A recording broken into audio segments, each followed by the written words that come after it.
그동안 우리는 어렵고 힘들 때 광주 시민들에게 도움만 요청했습니다. 정작 광주 경제가 어려울 때 아무런 도움이 되지 못했습니다. 광주 경제 살리기와 일자리 창출을 위해 삼성 미래차 산업 광주 유치를 중앙당 차원의 공약으로 성격하고 총력 지원하겠습니다. 자, 길정 기자, 이제 김종인 대표가 이제 선거 일주일밖에 안 남았는데 삼성전자 공장 유치라는 좀 규모가 큰 공약을 갑자기 내놨습니다.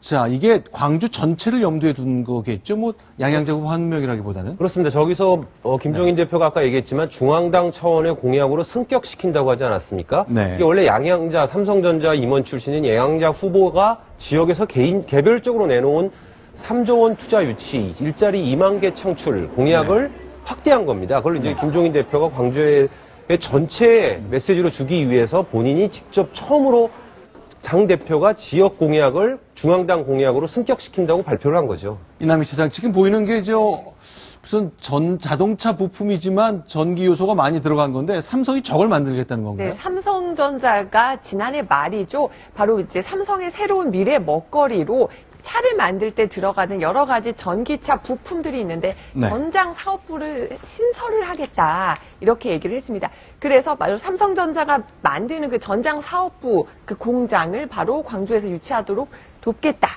이렇게 바로 김종인 대표가 공약을 내세운 겁니다. 일단 결 기자, 일단 판세가 너무 안 좋기 때문에 나온 그냥 마지막에서 나온 공약, 확대한 공약으로 해석하는 시각이 많은데 일단 판세는 안 좋은 건 맞잖아요. 그렇습니다. 지금 여론조사 결과를 보시면 알지만은요. 광주는 8개 선거구가 있습니다. 그런데 그중에 전북 대부분의 선거구에서 국민의당이 앞서는 여론조사가 나오고 있고요. 네네. 그나마 이용섭 후보가 국민의당 후보를 조금 앞서고 있는 걸로 나왔었는데요. 최근에는 그곳마저도 박빙으로 붙으면서요. 지금 어느 한 곳 더 민주당이 국민의당을 이길 수 있다라고 확신할 수 있는 지역이 없어졌습니다. 8곳 중에 5곳은 국민의당이 이길 가능성이 높아 보이는 여론조사가 나오고 있고 3곳 정도는 오차의 범위 내에 있어서 자, 일단 이렇게 선거 결과가 굳어진다면 더불어민주당으로서는 호남의 정치적 미래를 놓고 쉽지 않은 상황이 생기는 거잖아요. 그렇습니다. 더불어민주당 입장에서 광주 내지는 호남의 권력을 국민의당으로 넘겨준다는 것은 야당의 적통을 넘겨주는 것과 마찬가지입니다. 그러다 보니 광주에 많은 애를 쏟고 있고요. 그래서 야심차게 영입한 양양자 후보조차도 그렇지만 지금 천정배 후보에게 뒤지고 있는 여론조사가 많거든요. 그러다 보니 이제 김종인 대표가 오늘 다시 한번 양양자 후보와 광주의 다른 후보들에게 힘을 실어주기 위해서 삼성을 광주로 투자를 유치하겠다라는 것을 대표가 직접 발표를 한 겁니다. 그런데 삼성 생각은 조금 다른 것 같죠? 네, 저도 오늘 삼성전자 관계자와 통화를 해봤는데요. 일단은 이 전장 사업부 관련해가지고 어떻게 구체적인 투자 방안이라던가 사업 계획에 대해서 아직 확정됐고 확정되지도 않았고 검토한 바 없다. 이렇게 밝혔습니다. 그리고 오늘 김종인 대표는 기자들의 질문에 양양자 후보가 삼성 측과 좀 얘기가 된 걸로 안다고 했는데 제가 그 부분에 대해서도 물어봤거든요. 하니까 지금 광주에 있는 삼성전자 광주 사업장 중에서 백색 가전을 만들던 곳이 있었는데 그 사업장을 베트남으로 이전하기로 했거든요. 그 이후에 어떻게 대책을 할 것인지에 대해서는 양양자 후보와 또 광주의 지역 의원들과 논의한 바 있지만 이 전장 사업에 관련돼서는 논의한 적이 없다. 이렇게 밝혔습니다. 양철 변호사, 이건 어떻습니까? 이제 그동안 쭉 얘기를 본격적으로 하지 않다가 이제 선거 앞두고 했는데 이런 경우는 어떤 느낌이 좀 드십니까? 얼마나 진실성이 담겨 있을까, 저게 실현 가능할까를 아마 판단하실 것 같은데요. 김종인 대표뿐만 아니라 이제 여권에서도 최저임금을 올린다고 했다가 이거는 우리가 결정할 사항이 아니라 최저임금위원회가 있는 거다, 뭐 이런 식의 얘기를 하다 보면 후보자들 입장에서 이게 이렇게 급박한 시간을 놔두고 저런 얘기가 저렇게 성사될 수 있을까? 자칫 잘못하면 오히려 역효과도 날 수 있을 것 같은 얘기이기는 합니다. 자, 그러면요. 안철수 대표 이제 광주의 민심을 놓고 호남의 민심을 놓고 아주 첨예하게 붙고 있는데 김종인 대표가 내놓은 이런 광주에 삼성차가 옵니다라는 것 어떻게 평가하실까요? 들어보겠습니다.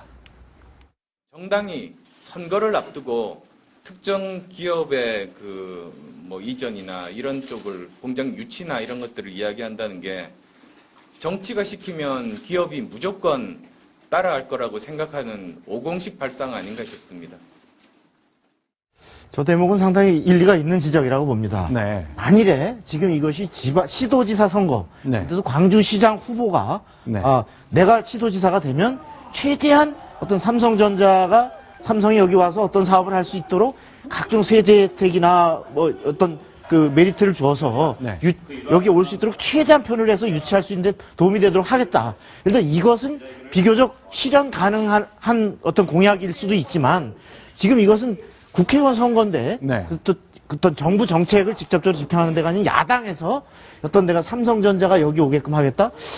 과거 이제 국보위 시절을 같으면 뭐 이렇게 재벌들 해가지고 팔 비틀어서 너넨 저리로 가고 너넨 저리로 오고 이게 교통정리가 가능한 시절이 있었죠. 네. 사실 지금 그 시절을 연상하는 거 아니냐라는 네. 저런 지적이 지금의 어떤 우리 경제 시스템에서는 나름 일리가 있는 지적이다 이렇게 생각됩니다. 광주 시민들은 어떻게 생각할까요, 길증규 기자? 자, 그러니까 보통 이제 광주에게 기회를 주고 경제를 활성화시키고 광주에게 표만 달라 그랬지 우리가 경제를 회복시킨 적이 없다고 인정하면서 시작한 얘기잖아요. 광주에서는 저런 걸 반응을 어떻게 할 거로 예상하세요? 아니, 당에서 저런 공약을 내놓을 때는요, 미리 사전에 민심조사도 하고, 여러 가지 계산하고 내는 거거든요. 네. 물론 이게 진정성이나 실현 가능성이 없다면 역풍이 불 수 있겠죠. 그렇지만, 지금 얘기한 상황에서는 분명히 표에 도움이 된다고 계산하고, 네. 당대표가 직접 발표했을 거라고 생각합니다. 자, 그러면요. 보통 이제 야당이 원하면 옮길 수 있는 건지에 대한 의문도 한 가지 또 있고, 자, 그러면 야당이 원하면 옮길 수 있는 건지, 그렇다면은 이게 한 55%의 의석을 가진 당도 국회 선진화법 때문에 아무것도 할 수 없었잖아요, 그동안. 그러면 한 45% 정도로 예상되는 현재까지는 그 정도의 그 의석을 가진 정당이 저 삼성공장을 광주로 유치시키려면은 어떤 합의가 여야 간에 있어야 되는 겁니까?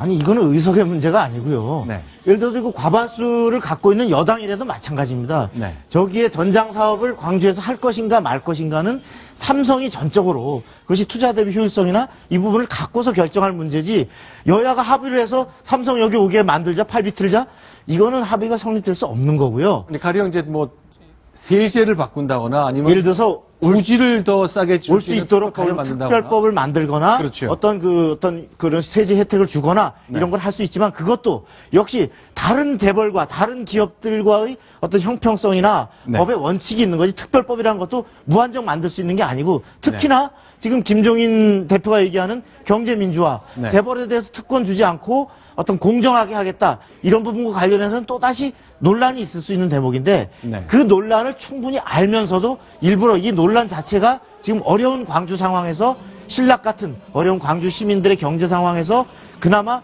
혹 기대를 갖게 하려는 정치적인 이런 공약이다 이렇게 생각이 듭니다. 자, 오늘 1시에 있었던 김종인 대표가 방송기자클럽에서 했던 얘기고 아침에도 한마디 했었기 때문에 오늘 큰 논쟁이 됐습니다. 앞으로 선거 끝날 때까지 일단 운을 뗐기 때문에 우리가 어떻게 할 것이라는 걸 구체적화시키는 노력이 있어야 될 것 같거든요.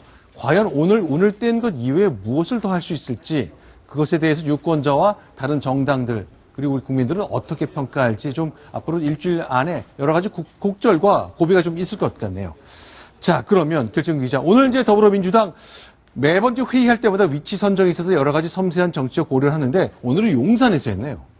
그렇습니다. 지금 용산도 아주 관심이 많은 지역이죠. 저 지역은 진영 더불어민주당 후보가 새누리당 소속으로 내리 3선을 한 지역입니다. 네. 그런데 지금 황춘자 진영 의원이 더불어민주당으로 당적을 옮기면서 새누리당에서는 황춘자 후보를 내세웠는데요. 지금 그 둘 사이의 격차가 오차 범위 안에서 엎치락뒤치락 하고 있습니다. 네. 그러다 보니 당에서는 좀 더 많은 도움을 주려고 지금 노력하고 있는 중이죠. 네. 자, 지금 보시는 것처럼 이 조사 다르고 저 조사 다르고 정말 엎치락뒤치락 그 말이 가장 딱 맞는 것 같습니다. 오늘까지 여론조사한 거를 선거 때까지 공개할 수 있는 거잖아요. 그렇습니다. 내일부터는 선거 기간 동안 선거일인 13일 오후 6시까지는 여론조사 결과를 발표할 수가 없고요.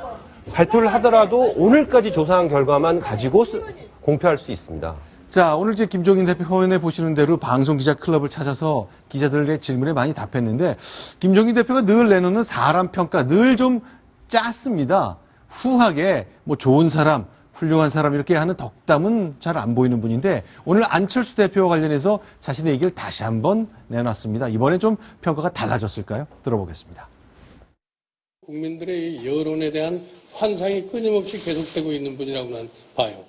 제가 안철수 대표를 모르지도 않아요. 당신 정치를 진짜 하고 싶으면은 국회라도 들어가라. 내가 그렇게 얘기를 했더니 아무것도 국회의원을 하는 게 없는 사람인데 왜 날 보고 국회의원을 하라고 그러냐는 이런 식의 답변을 해요.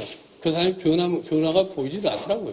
그런 사람을 데리고 과연 통합이라는 것이 이루어질 수 있겠느냐 하는 생각을 하면서도 우리가 한번 노력은 해보자 해서 제가 통합자의를 했던 겁니다. 자, 지금 김종인 대표 말씀을 들어보면 정치를 잘 모르는 분이고 굉장히 국민에 대한 여론에 대한 기대는 굉장히 크지만 잘 모르는 것 같다. 통합의 생각이 없는 사람이다. 그런데 내가 일단 안 할 수 없이 하긴 했다. 좀 앞뒤가 좀 안 맞는 거 아닙니까? 어떤가요?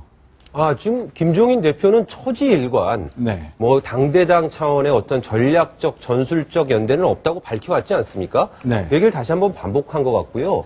물론 세간에서는 마지막에 그러면 김종인 대표가 마음을 바꿨으면 되지 않겠느냐라는 지적도 있지만 네. 민주당은 이미 선거 출발하기 시점부터 선거 종반까지 어떻게 간다는 전략을 세워놨습니다. 네. 그러면서 야권연대는 없다라고 선을 그은 상황에서 마지막에 야권연대를 한다고 해서 안철수 후보가 받아주겠다는 어떤 그런 사인이 전혀 없는 상태에서 그걸 던진다는 것은 네. 자칫하면 선거 전체를 부정하는 상황이 되기 때문에 민주당 입장에서도 더민주당 입장에서도 야권연대를 하자면서 국민의당이 더 센 어떤 제의를 한다든지 이러긴 현실적으로 어려웠죠. 그러니까 저 얘기는 어차피 안철수 대표는 야권 연대 안 받을 사람이고 내가 잘 알고 있지만 그래도 한번 노력은 해보자는 식으로 연대를 제안했던 거다라는 설명이잖아요. 그렇죠. 그때 네. 연대라는 표현을 썼지만 정확하게 얘기하면 각 지역별 후보 단일화였죠. 네. 그러니까 연대라 하면 통상적으로 더불어민주당이 몇 개 지역구를 양보하고 몇 개 지역구는 국민의당이 단독 후보를 내고 하는 식의 연대인데요. 저 김종인 대표는 초지일관 지역 간 후보별 단일화를 알아서 해라. 라는 취지로 얘기했었습니다. 자, 그러면 이제 김종인 대표가 오늘 이제 토론에서 또 다른 대권 후보들에 대한 평가를 내놨습니다. 역시 사람 이야기인데요. 들어보겠습니다. 아직 합당하지 않는 이유는 또 뭔지 궁금합니다. 제가 지금 상당히 오랜 기간 동안에 다음은 어떤 사람이냐 하는 것을 골똘하게 제가 생각도 해보고 한번 찾아도 보고 그런 사람인데 아직까지는 뚜렷하게 사람을 못 만난 것 같아요. 그런 말씀드립니다. 역시 대통령감 현재로서는 없다죠. 그래서 누구를 대통령감이라고 고르더라도 누구를 네. 얘기를 하더라도 본인이 그 밑에 들어가는 어떤 효과가 있을 수밖에 없잖아요. 본인이 네. 문재인 대표, 전 대표를 얘기하는 순간 나는 그냥 간판만인 그 어떤 대표라는 얘기를 하는 것이고 다른 네. 사람을 꼽게 되면 그렇다고 해서 여권을 지지할 수는 없는 노릇이기 때문에 네. 지금 김종인 대표의 위치 선정하는 상 그렇게 얘기할 수밖에 없고 또 하나는 또 김종인 대표의 말하는 스타일 자체 그 자기가 네. 약간 어른으로서의 어떤 역할 이런 걸 하고 싶어 하지 않습니까? 그러다 보니까 자연스럽게 저런 발언이 나오신 게 아닌가 싶습니다. 자, 오늘 이제 재밌는 얘기 한 게 있는데 일단 107석이 목표라 그랬잖아요. 근데 그게 안 되면 내가 당을 떠날 것이고 비례대표 2번 받은 것도 내놓겠다 이런 얘기를 했네요. 예, 그렇습니다. 김종인 현재 비상대책위원회 대표가 비상대책위원장으로 취임했을 당시에 더불어민주당의 의석수가 107석이었습니다. 네. 그리고 그 이후에 현 상태 이상이 가는 것이 나의 목표다라고 김종인 대표가 여러 번 얘기를 했고요. 오늘 그 의지를 다시 한번 밝히면서 만약에 107석이 안 되면 당을 떠난다. 그런데 비례대표는 당을 떠나면은 탈당을 하게 되면 자동적으로 의원직을 상실하게 돼 있거든요. 비례대표도 그만둔다 이렇게 다시 한번 강조를 했죠. 그러면 이거 이렇게 되면 어떻게 되는 겁니까? 야권에서는 107석이 안 되는 건 바람직하지 않은 선거 결과가 야당 기준으로 나오는 걸 텐데 그러면 의석도 잘 못 얻고 김종인 대표도 자기를 던지고 나간다. 자, 어쨌건 야당 내의 판도도 좀 바뀔 수 있는 그 발언을 한 것 같네요. 알겠습니다. 자, 그런데 전반적인 상황은 더불어민주당 여권 야당 내 지지율이 많이 오르지는 않는 상황입니다. 왜냐하면 이른바 녹색 바람 때문인데요. 그 바람의 중심에 서 있는 안철수 대표 얘기 나눠보겠습니다. 순위 확인합니다.